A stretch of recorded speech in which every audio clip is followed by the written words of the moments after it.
Pode mandar ferro.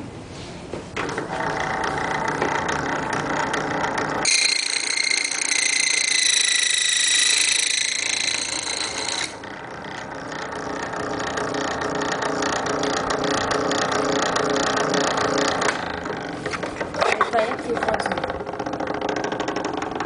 mas nem toda vez o pó cai aqui. Quando a gente tem uma quantidade grande, como aquele saco ali, aí a gente vai encaixando um por um, aí fica cheio aqui, que ele não cai totalmente dentro da caixa, ele cai mais aqui assim, ó. Aí vai saindo aqui por cima, se a gente não ficar E segurando contaminando aqui. o wiper. Aí às vezes eu faço assim, eu coloco o cano aqui, aí quando eu vou me pegar o outro, eu meto a minha mão aqui e pego o outro. Por causa, se eu tirar minha mão, vai tudo pro wiper. Tá, porque não tem uma sucção aí desse pó aí, né? Aí vai contaminando o wiper. Entendi. Então quer dizer que o produto, isso aqui, é esses chanfros aqui, né? Esse aqui. Porque esse daqui encaixa aqui, ó.